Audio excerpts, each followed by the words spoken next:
করতে করতে করতে পিএইচডি করে ফেলি, এরপরেও জমিনে বুক ফোলায়াটি, ভিতরে কোনো অনুতপ্ত নাই, অনুশোচনা নাই, বুক ফোলায়া হাঁটে।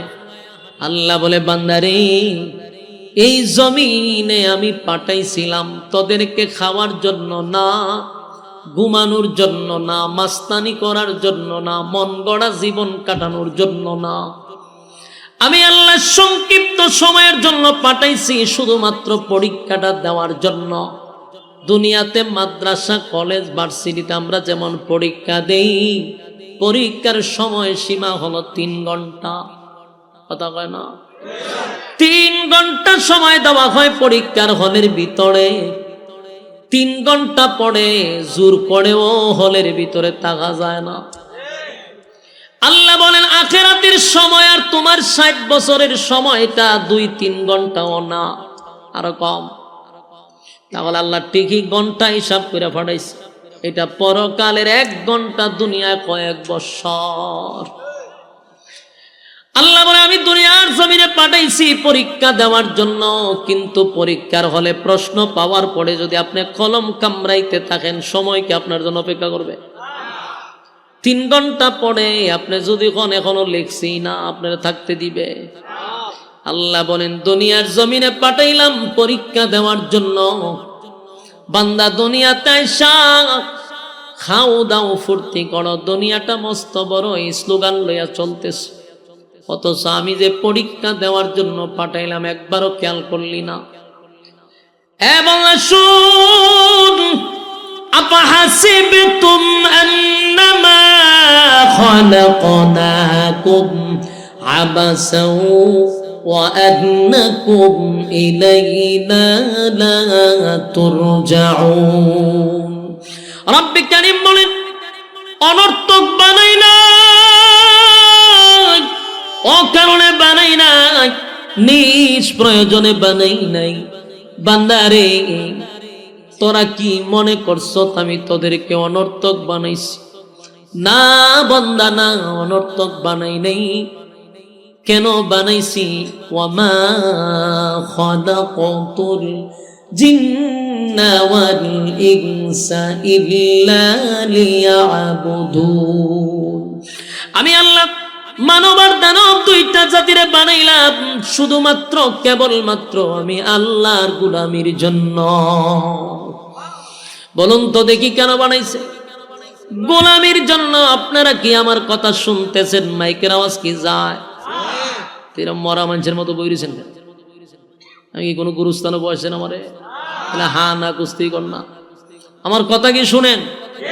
তাহলে আল্লাহর রাস্তায় মুখটা লড়ান। এইভাবে যে বুবার মতো বসে রয়েছেন, আমি মনে করি আমার কথা বুঝেন না, তাই আরেকটা কথা বলার আগ্রহ বাড়ে না। আপনারা আমার আগ্রহ বাড়াইতে, মুর্দার মতো বসে থাকলে হবে না। বলুন, আল্লাহ কি আমরা অনর্থক বানাইছে? কেন বানাইছে? ইবাদতের জন্য বানাইছে। বলুন তো, আমরা যারা এখানে বসে রয়েছি 24টা ঘন্টা সময় কিন্তু রাইতে দিন আমরা দিছে। কয় ঘন্টা? রাইতে দিনে 24 ঘন্টা সময় দিল। জবাব দেন আমারে, আমার মালিকরে আমরা ডেলি কয় ঘন্টা সময় দেই? এমন হিসাব আছে যে 1 মিনিটও দেয় না। ঠিক না বেটি? আল্লাহ কয়, সময়ের হিসাব আমি নিব। প্রতিটা সময়ের পাই পাই করে হিসাব নিব। আমার দেওয়া সময় আমারে দিলি না, মন গড়া জীবন কাটাইলি, আমারে একবারও সময় দিলি না। আমি কি মনে করছি এমনি ছাইরা দিব? আল্লাহ কি কেউরে কোনো সময় ছাইরা দেয়? সার দেয় রে, কিন্তু ছাইরা দেয় না। আল্লাহ বলে, বান্দা শুন, আমার দয়া মায়া শুধু দেখছস রে, আমার শুধু খালি দয়া মায়াটা দেখছস। আমি আল্লাহর আযাব আর গজব বান্দা দেখছস নাই। দুনিয়ার জমিন আল্লাহর নাম হলো রহমান। বলেন, দুনিয়াতে আল্লাহর নাম কি? রহমান অর্থ হলো মায়া দয়া বেশি, এই জন্য দুনিয়ায় এই নামের প্রভাব বেশি। রহমান, মায়া দয়া বেশি হওয়ার জন্য আকাম কোখামের পিএইচডি করলেও আমার মালিক আসার দিয়া মারে না। যেই পরিমাণ আকাম কুকামের পিএইচডি আমরা করি, আল্লাহ যদি চায় তাহলে ফেরেশতাদেরকে দিয়া একটা আসার মাইরা জাগাত মাইরা নিতে পারে, কিন্তু মারে না। কেন জানেননি? আল্লাহর নাম রহমান। আমার মালিকের মায়া দয়া বেশি।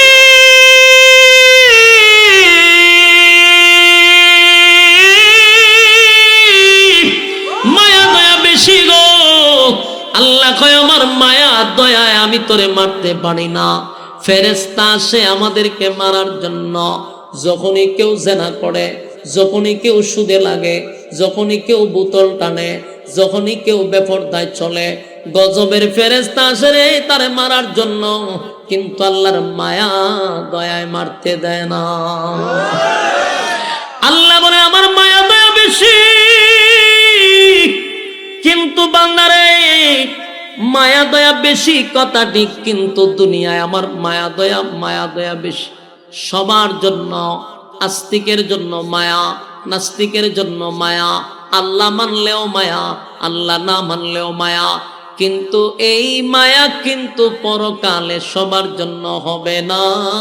পরকালে আল্লাহর নাম রাহিম। আল্লাহ কয় পরকালে শুধু মুমিনের জন্য আমার মায়া দয়া থাকবে, কোন নাফরমানের জন্য আমার মায়া দয়া থাকবে না। দুনিয়াতে মায়া দয়া পাইয়া যেমনে মনে চায় এমনে চলছ, হাসরের মাঠে আল্লাহ কিন্তু কোন নাফরমানের জন্য মায়া দেখাবে না। কথা কি ক্লিয়ার?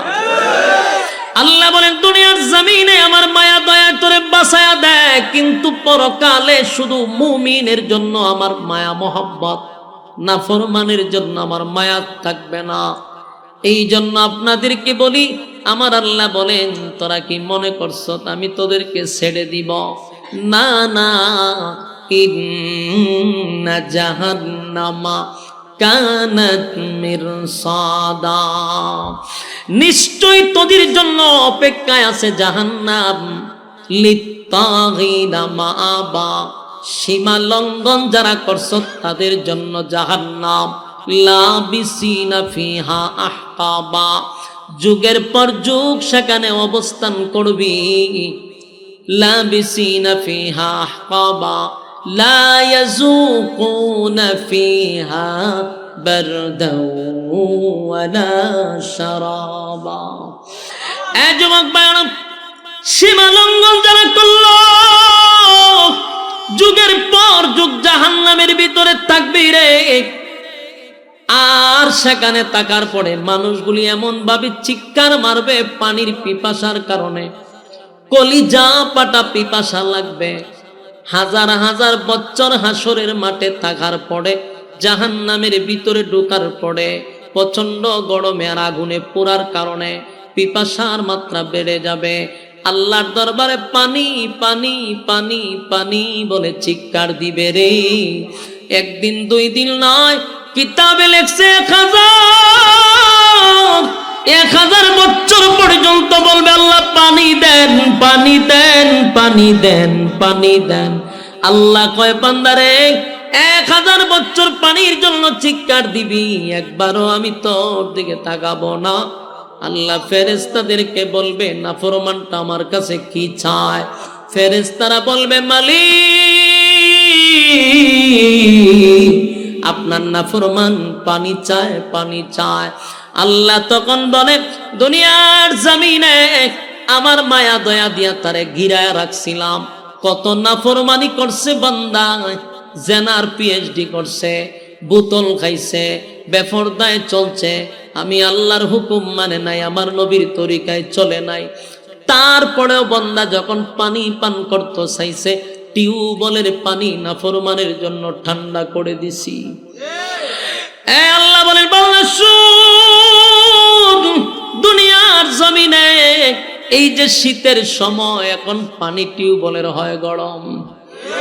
গরমের সময় তো পানি গরম হওয়ার কথা, কিন্তু আল্লাহ গরমের সময় পানি ঠান্ডা করে দেয়। ঠান্ডার সময় তোরে পানি ঠান্ডা হওয়ার কথা, টিউবওয়েলের পানি গরম করে দেয়। আল্লাহ কয় এত নাফরমানি করার পরেও আমি তোর জন্য পানির ব্যবস্থা করছি, মিষ্টি পানির ব্যবস্থা। ঠান্ডা চাষ ঠান্ডা পানির ব্যবস্থা করছি। এরপর আমি আল্লাহর গোলামি করলি না, 24টা ঘন্টার ভিতরে 1টা ঘন্টা আমারে দিলি না, আমারে দিলি না, আমারে দিলি না। মন গড়া জিন্দেগি চালাইলি, যেমনে মনে চাই এমনে চললি। হায় রে বান্দা, একবারও চিন্তা করলি না আমি তোরে সীমা রেখার ভিতরে রাখছি, সময় কিন্তু বান্দা দিয়া দিছি। এত সময়ের ভিতরে আমি আল্লাহ তোরে পরীক্ষার হল থেকে বাহির করে দিব, এরপরও তুই মন গড়া চললি। যুবক ভাই, পরীক্ষার হলে পরীক্ষা দিতে আসছি, সময় শেষ, 1টা সেকেন্ডও হলে থাকতে দিবে না। এমনকি প্রতিদিন মালাকুল মউত আজরাইল আমার সঙ্গে আপনার সঙ্গে কমপক্ষে 5 বার দেখা করে। হয় বা কমপক্ষে 5 বার। কেন আসে জানেন? আপনার সঙ্গে ছবি মিলায়, আপনার চেহারা আর ছবি মিলায়া দেখে টাইম হইছে নি, আবার চলে যায়। প্রতিদিন দেখা করে, কিন্তু কোন সময় আজরাইল আইসা দেখে আমরা কেউ জানাতে আসি, কোন সময় আজরাইল দেখে বোতল খাইতেছি, কোন সময় আজরাইল দেখে সুদে টাকা লাগায়া রাখছি, কোন সময় আজরাইল দেখে ফুর্তি আমতে আসি। অথচ ছবি আর আপনার চেহারা বারবার দেখতেছে, যদিও আমরা দেখি না। ফেরেশতা প্রতিদিন সাক্ষাৎ করে। যেদিন ডাক পড়ে যাবে গো, সেদিন কিন্তু 1টা সেকেন্ড আর আপনাকে সময় দেওয়া হবে না। আল্লাহ কয় বান্দা রে, আমি আল্লাহ তোরে সময় দিলাম, সময়ের কসম করে পর্যন্ত বললাম ওয়াল আস, সময়ের কসম, ইন্নাল ইনসানা লাফি খুস, নিশ্চয়ই তোরা ক্ষতিগ্রস্ত। এতভাবে বলার পরেও তোরা সোজা হইলি না। এখন বুঝি জাহান্নামে পইরা পানি চাস, চাইলে কি দিব? কথা কয় না? দুনিয়ান আল্লাহর নাম হইল রহমান, পরকালে আল্লাহর নাম নাফরমানের জন্য রহমান থাকবে না। এক কথা কি শুনতেছে? আপনারা উড়াউড়ি করতেছেন না, এমনি মন ভেঙে লাইছেন। শ্রোতার যে কোয়ালিটি, আরো যদি উড়ে আনতে তো আরো সব গণেশ করলিবেন আমার। আপনারা মোনাজাত পর্যন্ত কেটা থাকবেন, হাত তুলেন, টানা ভাই হাত তুলেন। হাত তো অনেকে লামায় রাখছে যে একটা উড়ায় না, এর লক্ষণ বড় খারাপ। এ যাইতো গা মোনাজাতের আগে আপনি হাত তুলেন। কোন বলে আমরা ওয়াদা করতেছি মোনাজাত পর্যন্ত থাকুন, তাই নিয়ত করলি শুনি হাত লামায়। অন যদি কেউ উঠে, এটা মুনাফিক হয়ে যাবে, কারণ ওয়াদা বরখালাপ করছে। আমি খালি কমুক কেডা যায় রে, আপনারা সবে মুনাফিক যায়, দেন মান সম্মান ইজ্জত সব নষ্ট করে দেন। কথাগুলি একটু মনোযোগ দিয়ে শুনেন। বলুন, আমি কি আপনাদের সামনে কোনো গিচ্ছা কাহিনী বলতেছি? ওয়াজ বুঝেন না এই কারণে, কারণ গিচ্ছা শুনতে শুনতে জীবন শেষ, বাপ দাদাদের গল্প শুনতে শুনতে বাড়ি যান, কিন্তু কোরআন হাদিসের কথা কম শোনার কারণে আপনাদের মনোযোগী খুব কম। আমার প্রশ্ন হলো, রাতের ঘুম হারাম করে এখানে বসছেন কি বাপ দাদার গিচ্ছা শুনবার লেগা, কাল্পনিক গল্প শোনার লেগা? আফসোস, আমাদের দেশের আলেমরাও রাতের 12টার পরে বাপ দাদার গিচ্ছা টান মারে, সারা মাহফিলে একটা কোরআনের আয়াত সাপ্লাই দেয় না। আপনাদের জন্য আফসোস যে আপনারা এতক্ষণ সময় গিচ্ছা শুনবার লেগে বসে থাকেন, আর খান্দায়া মান্দায়া যা খো বাপরে বাপ, বক্তা খিতা কইয়া খান্দাইছে, কোরআনের আয়াত কইছে। আপনাদের হাতে পায়ে ধরে বলি, আল্লাহর কসম, আমার জীবনেও কোনো ওয়াজ মাহফিল আমি গিচ্ছা কইছি না। আমি আপনাদের সামনে কোনো গিচ্ছা কইতাম না। 10টা মিনিটও যদি বসেন, মনোযোগ দেয়া শুনেন, ডাইনামো চাইয়েন না, এটি খুব বিরক্ত লাগে আমার কাছে। উড়াউড়িও করেন না, চাইয়েনও না, একেবারে মনোযোগ দেন। আমিও বেশি তো সময় আপনাদের নষ্ট করবো না, তবে কথা যা শুনবেন মনোযোগ তো শুনতে হইব। একটা কথা মন গড়া বলবো না, মনোযোগ দিয়ে শুনেন। আশেপাশে যেটি দাঁড়ায় কথা কয়, টান দেওয়া বসাইলে ডিস্টার্ব করার লেগে দিবেন না। বলুন, হাসরের মাঠে কি মায়া দয়া আল্লাহর থাকবো? এখন যেমন নাফরমানি করলো ভানি খাওয়ায়, আল্লাহ বলে আমার নাম রহমান, এটা হলো দুনিয়া। পরকালে আল্লাহ শুধু মুমিনের জন্য মায়া দয়া থাকবে, কোন নাফরমানের জন্য মায়া দয়া থাকবে না। তো মানুষ যখন জাহান্নামে যাবে আর বলবে আল্লাহ একটু পানি দেন, কলিজা ফেটে যায়।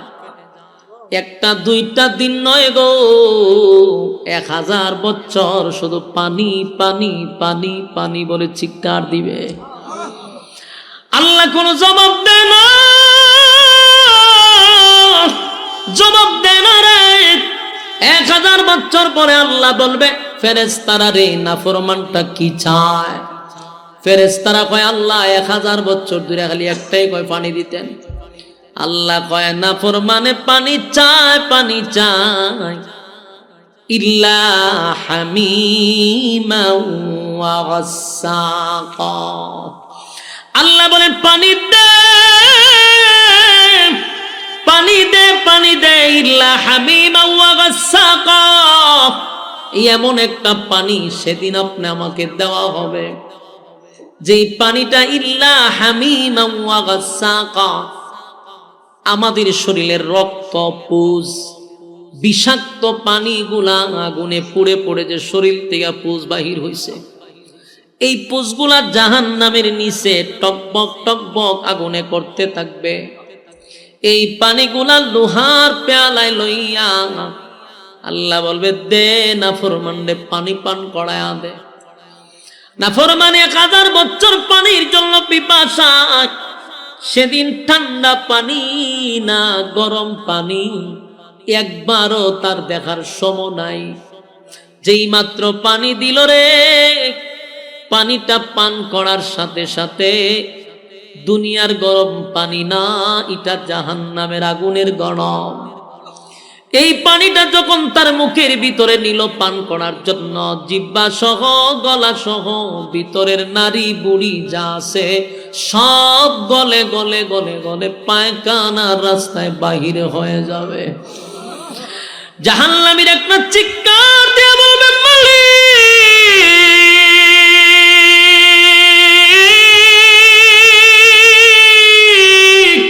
কেমন পানি দিলা গো, কেমন পানি দিলা, কেমন পানি দিলা।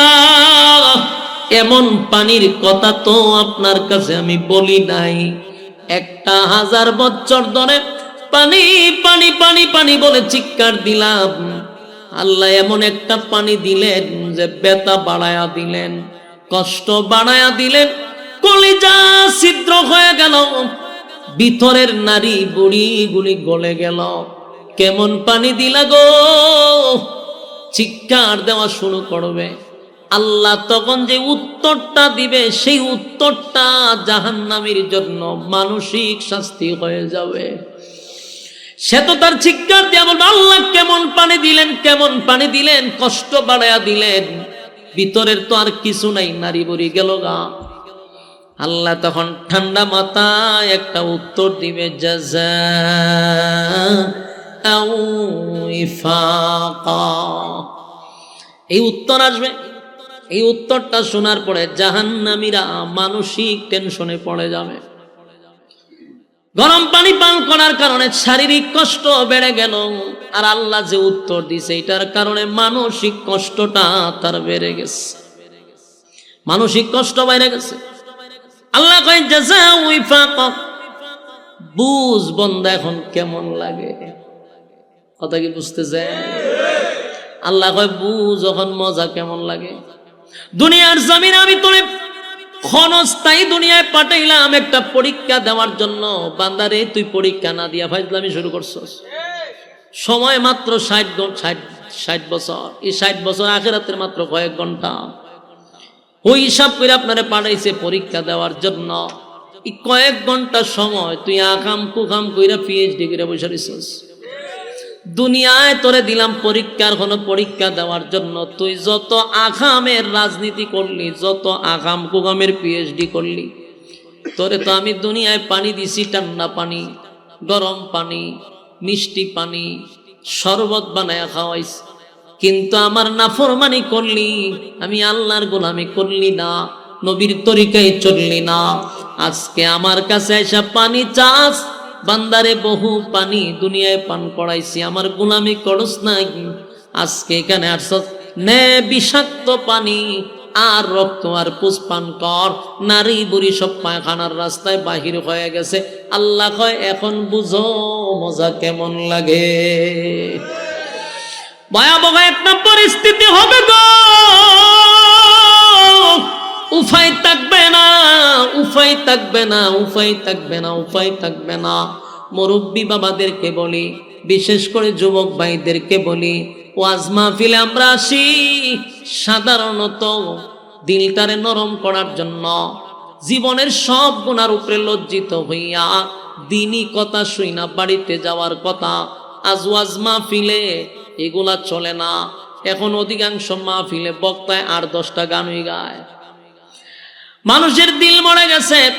জাহান্নামের বয়ান শোনানোর কথা ছিল, জান্নাতের বয়ান শোনানোর কথা ছিল, নামাজের কথা বলার দরকার ছিল, সুদের বিরুদ্ধে বলার দরকার ছিল, ঘুষের বিরুদ্ধে কথা বলার দরকার ছিল, মানুষ গুনার থেকে ফিরে আসার কথা ছিল।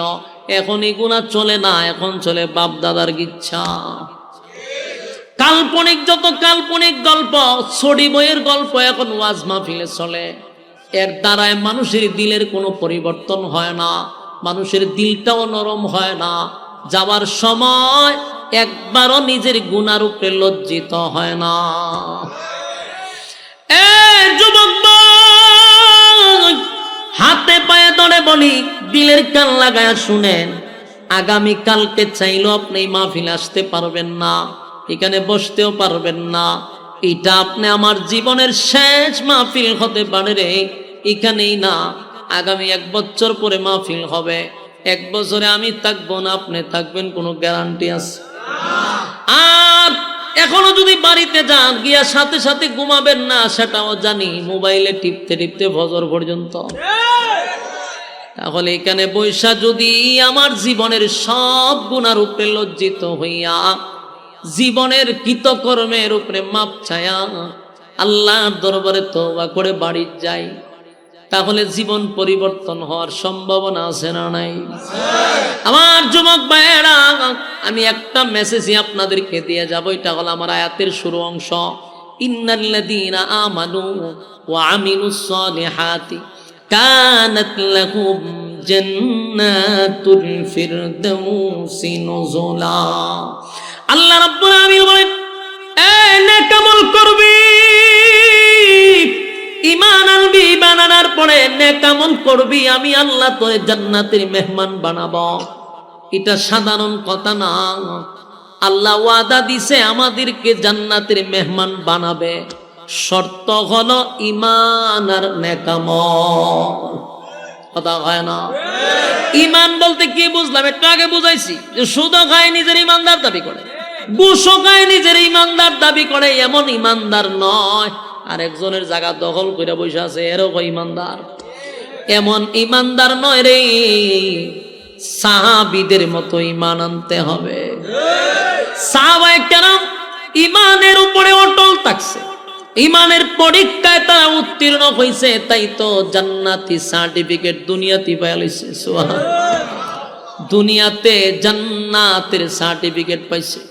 এমনকি দুনিয়ায় থাকা অবস্থায় তাদেরকে ফেরেশতারা সালাম দিত।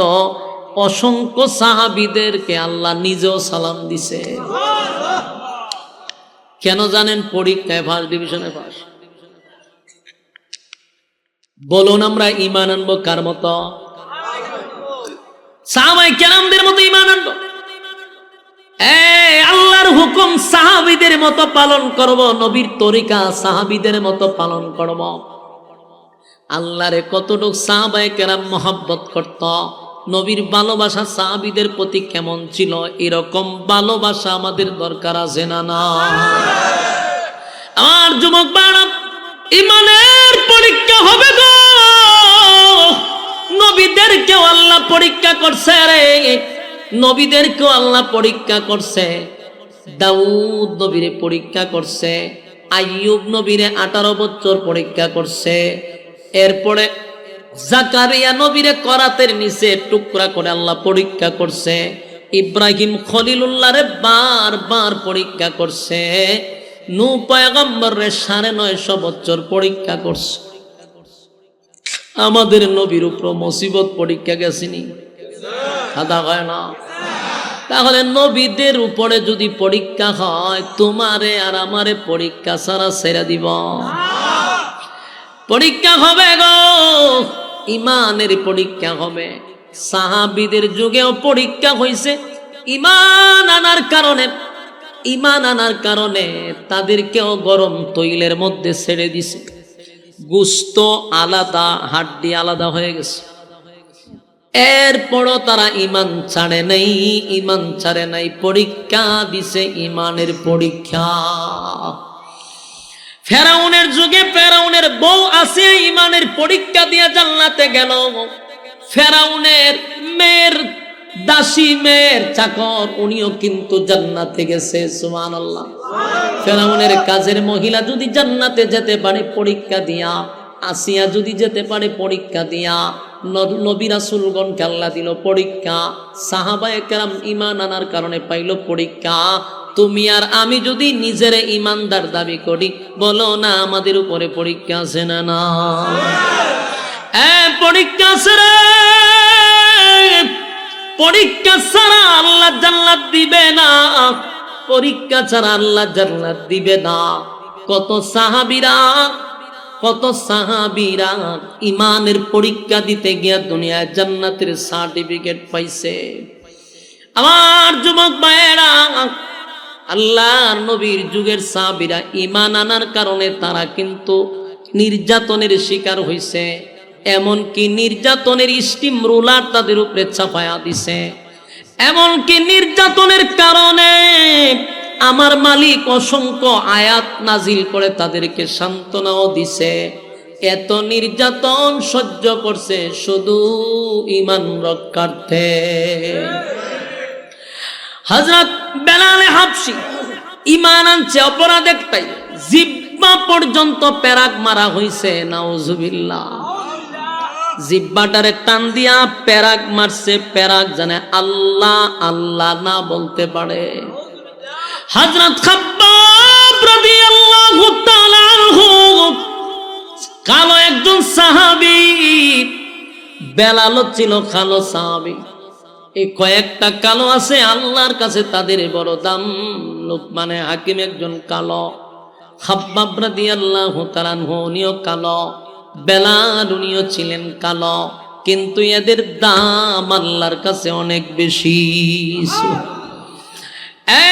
খাব্বাব রাদিয়াল্লাহু তাআলা আনহু কালেমা পড়ার কারণে ওনার পিছন দিক দিয়া কোনো গোশত ছিল না। গরম গরম গরম কয়লার মধ্যে ওনারে শোয়া রাখত। শরীরের গোশত খসে খসে জমিনে পড়ে যেত। শুধু একবার কালেমা চারার জন্য এত নির্মম নির্যাতন। এরপরও বলছে এক আল্লাহ। সুবহানাল্লাহ। হযরত বেলালের গলার মধ্যে রশি লাগাইয়া মদিনার অলিতে গলিতে টেনে টেনে নিয়ে গেল। কালো বিলালটা যেন লাল হয়ে গেছে। একটাই অপরাধ রে, কালেমা পড়ছে। কত নির্যাতন, কত নির্যাতন, কিন্তু জবান দিয়া বলছে এক আল্লাহ। ফেরাউনের বউ পর্যন্ত এই পরীক্ষায় উত্তীর্ণ হইল। ফেরাউন্না ছিল, নাম ছিল পেরাক। ফেরাউন কি ফেরাউন?